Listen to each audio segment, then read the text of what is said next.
ازيكم عاملين ايه؟ يا رب تكونوا بخير. يلا بينا نوريكم الجمال والحلاوه ديت. وريهم يا ام زياد. شوفوا عملنا كوماج اهوت بكاكين النهارده بطريقه جميله جدا بطريقه سهله جدا وتحفه جدا. هتعجبكم باذن الله. جربوا الطريقه معانا وشوفوا الطريقه معانا وقولوا لنا ايه رايكم في الكومنتات. يلا بينا نشوف الطريقه ونشوف عملناها ازاي. يلا بينا حطوا لنا لايك بقى على ايه؟ اسرار الطبخ مع ام علي. على اسرار الطبخ مع ام علي ومطبخ ام زياد. يلا بسم الله الرحمن الرحيم. اللهم صل وسلم وبارك على سيدنا محمد. عاملين ايه حبايبي؟ يلا كده نسمي الله ونصلي على الرسول ونبدا الفيديو الجميل ده مع بعض. وهو ان احنا النهارده اختي حبيبتي ام زياد جت عندي النهارده. السلام عليكم ورحمه الله وبركاته. ازيكم عاملين ايه؟ انا قناه مطبخ ام زياد، انا ام زياد وقناه مطبخ ام زياد. اخت ام علي مطبخ ام علي، اسرار الطبخ مع ام علي. ام زياد جت زارتني النهارده كده وقالت لي ايه عايزين نعمل فيديو النهارده عندك يا ام علي، فيلا بينا نشوف هنعمل ايه. حطوا اللايك كده بقى، ما تنسوناش باللايك على قناه اسرار الطبخ مع ام علي وقناه مطبخ ام زياد. مطبخ ام زياد. يلا بينا يا حبايبي كده ايه، احنا قلنا النهارده كده ايه ان احنا هنعمل كوماج البكاكين، هنعمله انا وام زياد ونشوف الطريقه مع بعض. يلا بينا نشوف هنعملها ازاي. حطوا اللايك بقى. اول حاجه دي الحله بتاعتنا اللي احنا هنعمل فيها، وده طبعا الملح اللي هنهز بيه الدقيق. تاني أيوة. حاجه الدقيق اهوت مع ام زياد. 2 كيلو دقيق. ايوه 2 كيلو دقيق. ماشي. انا بصراحه ما رضيتش اكتر علشان خاطر ايه الوقت وكده، لان لسه هنخبزهم.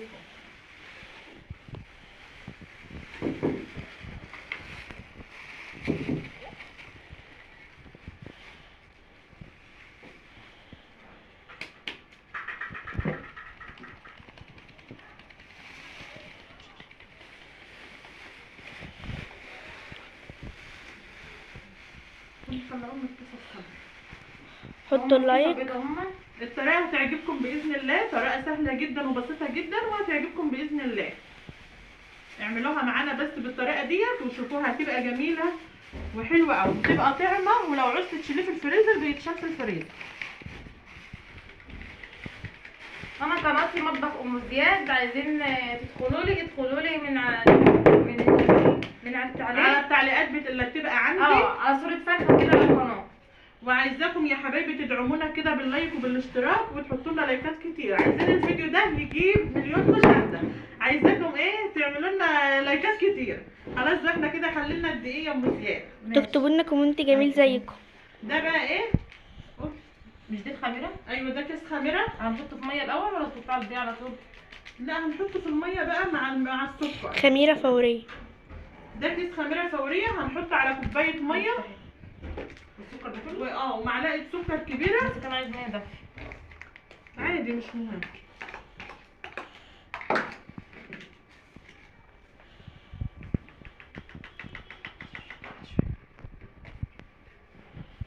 وده كوبايه سمنه اهيت، انا هاخدها على البوتاجاز اسيحها بس، مش هسخنها، هسيحها بس. وهناخد من ازازه الزيت دي نص كوبايه.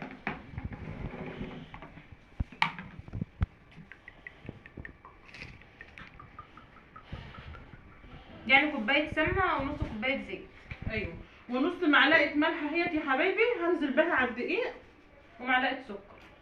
طبعا حطيتها على الخميره. وده بقى كيس بيكنج باودر كنت واخده منه بس للطعميه، هنزل ايه نصه. حط الفانيليا يا ام زياد. والفانيليا باكم اللي هو صغير.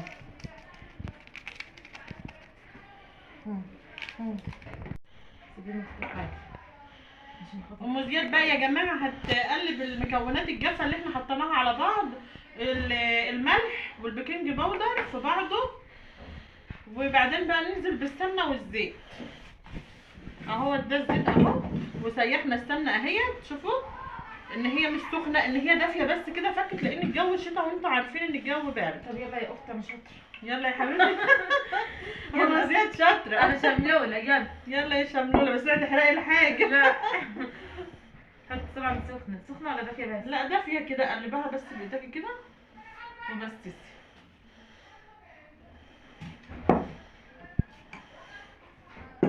على فكره لو فضيتها هنا هتعمل الحله سخنه.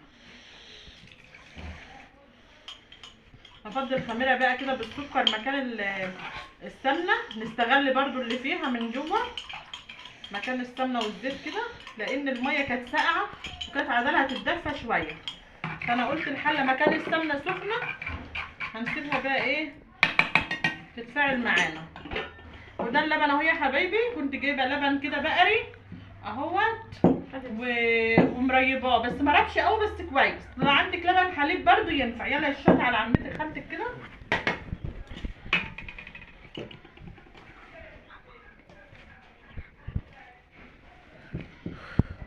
ام زياد شاطره وشملوله. كنت مره بخبز مش عايزه حد يا اختي يعمل عليا، ده انا ما شاء الله عليا شاطره وشملوله. ببص لقيت الرغيف اموال. ايوه رغيف العيش اتحرق. الثقة في النفس برضه مطلوب. طبعا. انت لو ما عندكيش ثقه في نفسك عمرك ما تقدري تقعدي قدام الفرن ولا يجيلك الجرأه ان انت تخبزي ولا تعملي اي حاجه. هتبقى يا ام زياد انا اعجن. اتفضل بس شويه مع خلاص ماشي. ده يا جماعه اهوت اللبن اهو، شوفوا ما شاء الله عليه قشطه اهي، بس عشان بقري ما بتبقاش ايه سمينه زي الجاموس. خلاص كده كفايه. نشيل شوشو حته، لا عايزه حته قشطه بس لسه ما عملتش. خدي يا شوشو. يلا هنفضي كله ببعضه كده. ده كان رايح يربع. ايوه ما هو قريب بس مش قوي، بس حلو لانه لبن بقري مش جاموسي.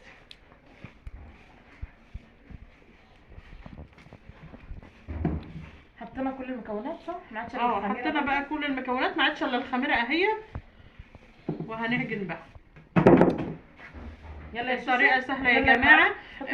كوبايه سمنه ونص كوبايه زيت، يعني على 2 كيلو دقيق صح؟ ايوه المقدار 2 كيلو دقيق، وكيس خميره ومعلقه سكر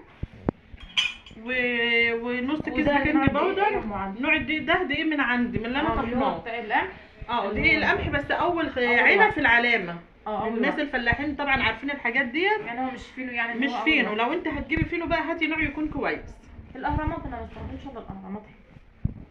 انا طول ما عندي الدقيق ده يا جماعه ما بشتريش فينو الا الكيكه الحاجات ديت بس، انما لا ما هو ده زي الفينو يعني اول واحده. بس في الكيكه بتبقى الفينو بيبقى حلو. بيبقى حلو عن الدقيق ده. هات الخميره الاول عشان خاطر الميه ما يبقاش عليها.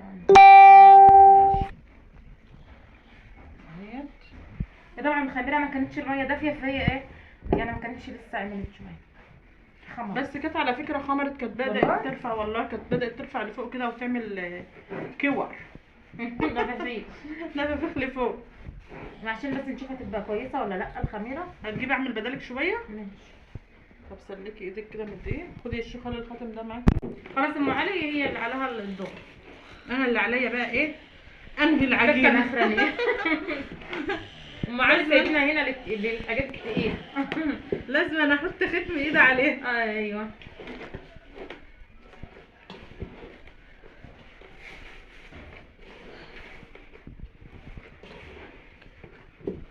على فكره طريقتها سهله خالص وما بتاخدش سمنه ودقيق كتير بتاع وزيت. حاجه بسيطه كده يا مزاد، لانها لينه برضه مش ناشفه.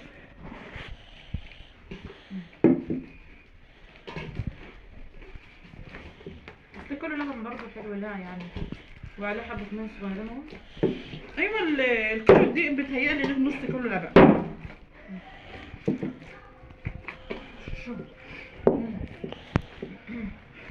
العجينه رجعت لي تاني. الكرة مع ام زياد. ايوه خلاص كده. ام زياد معاها الكرة يا جماعه. ده شكلها اهي حلوه ما شاء الله. بس يا عائشه خدي يا ام زياد نقطه زيت كده هتلمي بها العجينه. ام علي متوصيه بيه زيت كتير. يلا مش مهم عادي. نسيبها تخمر. هنغطي عليها بقى كده يا جماعه ربع ساعه شوية. ترتاح شويه ونرجع تاني نقطعها.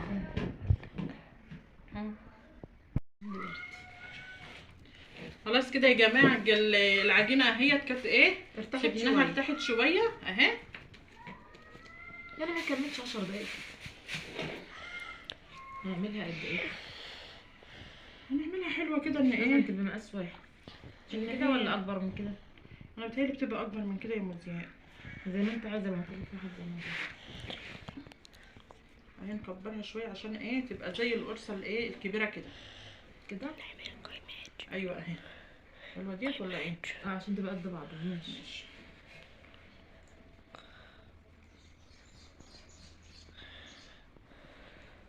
هي العجينه ما شاء الله حلوه. اهيت يا حبايبي، دي بقى احسن. جربي الطريقه ديت وهتعجبك باذن الله. طريقه جميله والعلامه دي على فكره احسن من الفينو، اللي عندها علامه تعمل بها ما تترددش. لا العلامه حلوه مختلفه عن الفينو كتير. الفينو بيغلبني بصراحه في الفينو العجين. بيبقى فيه عرق بيشد في الحاجه، انما العلامه ما بتبقاش عرقها قوي زي الفينو. الفينو صغرت يعني. يلا يلا يا مزيان، احنا يعني حد غريب هياكلها؟ يلا ناكلها.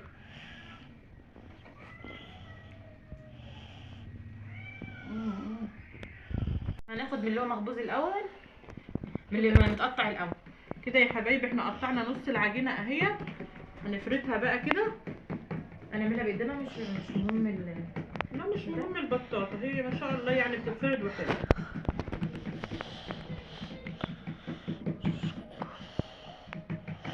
صلوا على النبي كده بقى واستغفروا ربنا كتير، وادعمونا في الفيديو الجميل ده وقولوا لنا ايه رايكم فيه. اللهم صل وسلم وبارك عليك يا حبيبي يا رسول الله. سيدي يا شوشو على ما الاذان يخلص.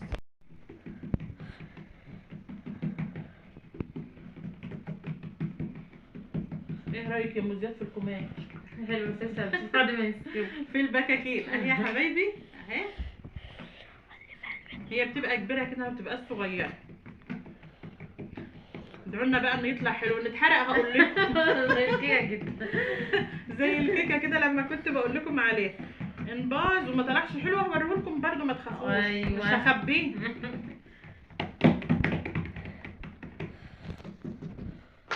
لازم الحاجه نطلعها سواء طلعت حلوه او وحشه، هنوريها لكم برده.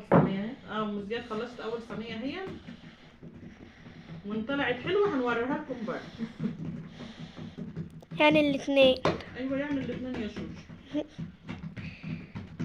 واخلي عائشه تعمل لكم اكله وتطلعها لكم، هتبوظها ان شاء الله. لا انا شاطره. حطوا اللايك بقى كده والاشتراك لام زياد على قناه اسمها ايه؟ هو الفيديو ده لك انت. مطبخ ام زياد. مطبخ ام زياد، انا نسيت القناه.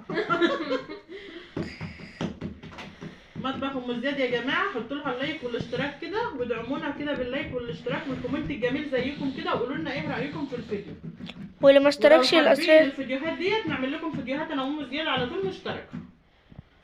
واللي ما عملش اشتراك لاسرار الطبخ مع ام علي يدخل يعمل لها اشتراك. ومطبخ ام زياد كمان. الشيء ده الحماد. ايوه حماد. لو اول مره تشوفي قناتي شرفني ان انت تكوني معايا وتدعميني انا وام زياد. مطبخ ام زياد عليه فرخه قد كده. فرخه كبيره. مش عارفه جايبه الفرخه المتوحشه دي منين. مستغربه.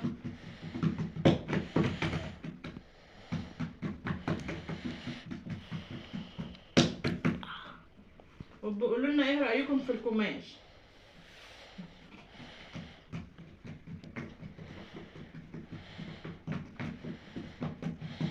هنخلص الكميه وبعدين نكمل.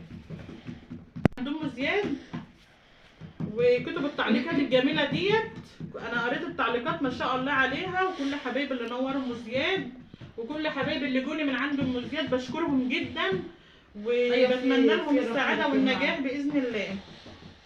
ما نشوف بس مين اللي هيجي لي من قناتك. هيجي عادي. هيجي باذن الله. معكش كده يا حبايبي اهي. خلاص كده عملنا صينيتين اهما، وهنكمل بقى بقيه العجينه ونرجع لكم واحنا بنسويه. خدي يا ام زياد. طالعه ده يا حبايبي القماش اهوت في الفرن. دي اخر صينيه، احنا ما حبناش نطول عليكم الموضوع فقلنا نوريكم اخر صينيه اهوت وهو بيقب، ووريكم يا عائشه كده اللي احنا طلعناه. شفتوا ما شاء الله عليه جميل. شايفين عامل ازاي؟ شوفوا الجمال. وريهم يا ام زياد اهوت. شفتوا عامل ازاي؟ ما شاء الله عليه طالع تحفه. صغيره. ودي الصغيره كانت صيده. احنا محددناش يعني احنا نكبره خالص، عملناه كده استنى وسط ناخد الفرن. وسط كده. لو انت بس حابه بسم الله ما تكبريه شاء عن الله. كده كبريه، حابه ان انت تعمليه زينا كده اعمليه. شوفوا ما شاء الله عليه جميل. كوماج. جربوا الطريقه بقى وحطوا لنا لايك، وما تنسوناش بالاشتراك في قناتنا على اسرار الطبخ مع ام علي ومطبخ ام زياد.